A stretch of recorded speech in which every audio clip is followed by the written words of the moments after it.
ఆకాశవాణి ప్రాంతీయ వార్తలు చదువుతున్నది పొన్నగంటి సుధా. ముందుగా ముఖ్యాంశాలు. భారతదేశ సంస్కృతి సంప్రదాయాలను కాపాడడంలో ధార్మిక సంస్థల సేవలు చాలా కీలకమని ముఖ్యమంత్రి నారా చంద్రబాబు నాయుడు పేర్కొన్నారు. ఆంధ్రప్రదేశ్ను గంజాయి రహిత రాష్ట్రంగా మారుస్తామని డీజీపీ ద్వారకా తిరుమలరావు స్పష్టం చేశారు. చేనేత కార్మిక సంఘాలను బలోపేతం చేస్తామని జౌళి, వస్త్ర పరిశ్రమల శాఖ మంత్రి ఎస్ సవిత పేర్కొన్నారు. ఉపరితల ఆవర్తనం ప్రభావంతో దక్షిణ కోస్తా, రాయలసీమల్లోని పలు ప్రాంతాల్లో రాబోయే 2 రోజుల్లో తేలికపాటి నుంచి మోస్తరు వర్షం కురిసే అవకాశం ఉందని వాతావరణ కేంద్రం తెలియజేసింది. ఇక వార్తల వివరాలు. ప్రధానమంత్రి నరేంద్ర మోదీ ఈరోజు మహారాష్ట్రలోని ముంబైలో పర్యటించనున్నారు. గోరేగాంలోని నెస్కో ఎగ్జిబిషన్ సెంటర్లో 29,400 కోట్ల రూపాయల విలువైన రహదారులు, రైల్వేలు, ఓడరేవుల రంగానికి సంబంధించిన బహుళ ప్రాజెక్టులను ప్రారంభించి జాతికి అంకితం చేయనున్నారు. అనంతరం ఐఎన్ఎస్ టవర్స్ను ప్రారంభించేందుకు ఇండియన్ న్యూస్ సర్వీస్ సెక్రటేరియట్ను సందర్శిస్తారు.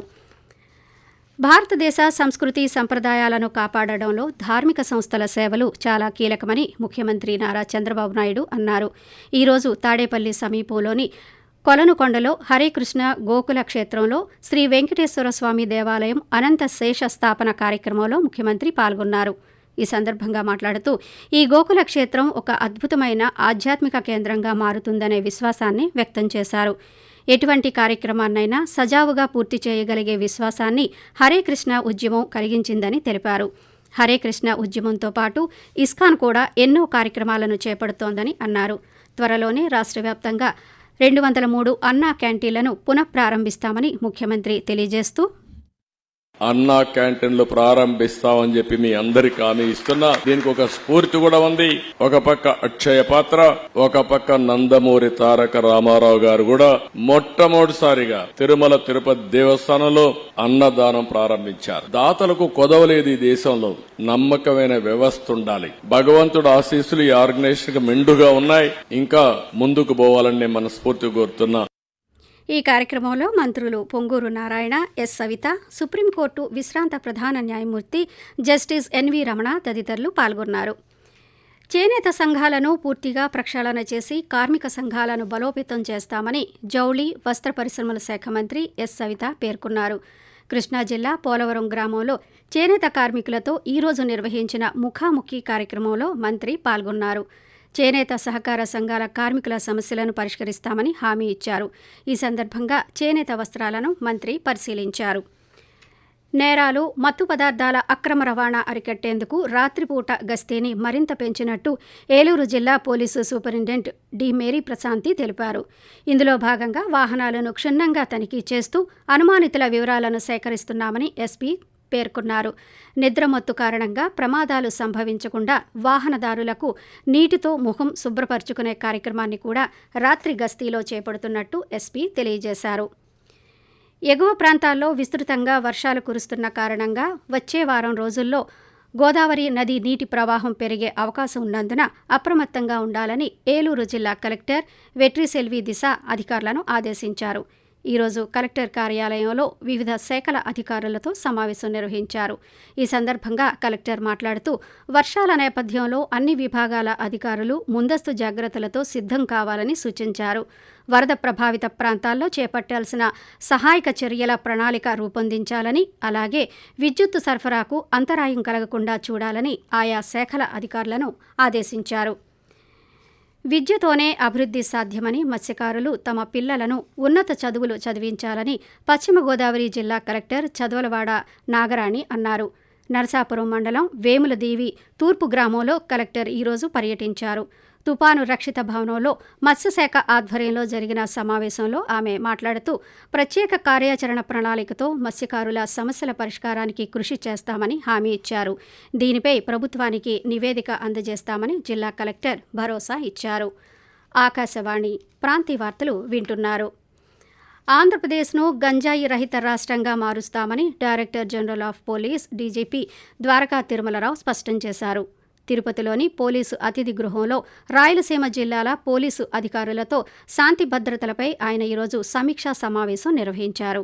అనంతరం పాత్రికేయులతో మాట్లాడుతూ రాష్ట్రంలో మైనర్ బాలికలు, మహిళలపై అఘాయిత్యాలను ప్రణాళికాబద్ధంగా అడ్డుకుంటామని తెలిపారు.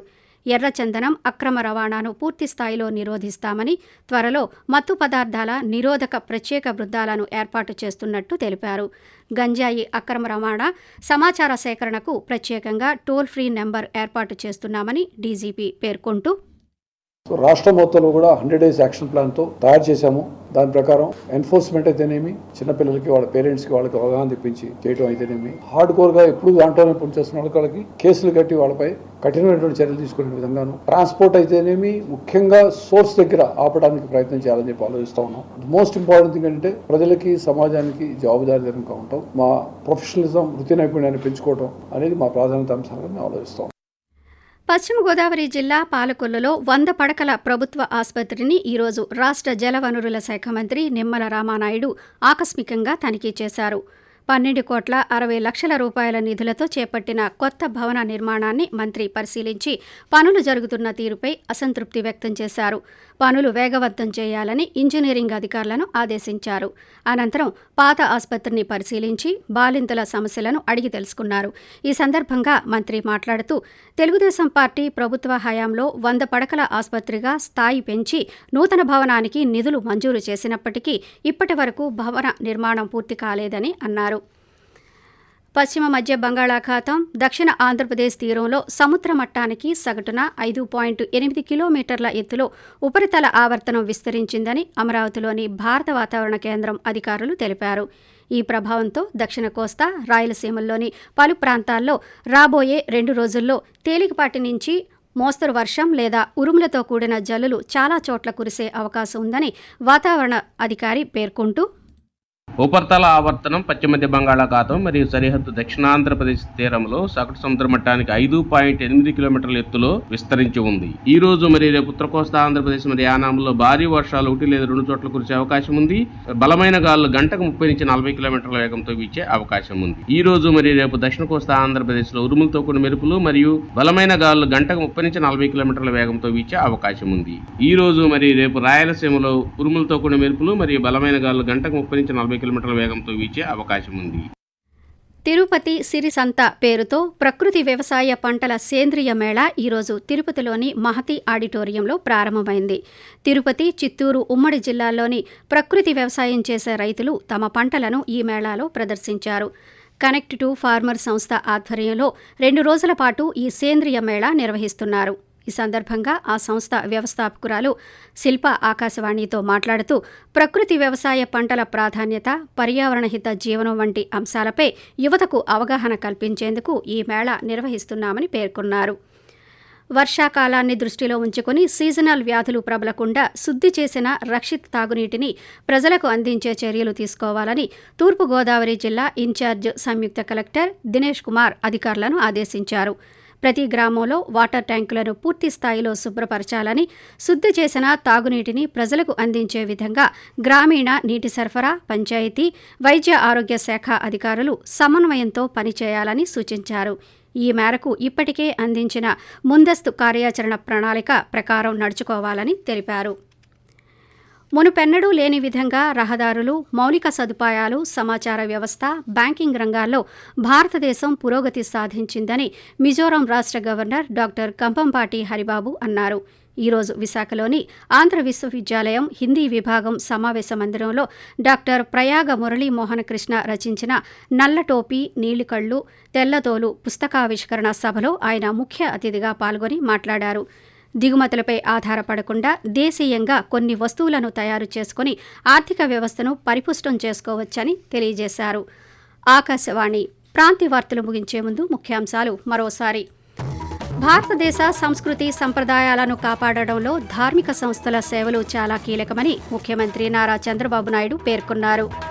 ఆంధ్రప్రదేశ్ను గంజాయి రహిత రాష్ట్రంగా మారుస్తామని డీజీపీ ద్వారకా తిరుమలరావు స్పష్టం చేశారు. చేనేత కార్మికుల సంఘాలను బలోపేతం చేస్తామని జౌళి, వస్త్ర పరిశ్రమల శాఖ మంత్రి ఎస్ సవిత పేర్కొన్నారు. ఆకాశవాణి ప్రాంతీయ వార్తలు ఇంతటితో సమాప్తం.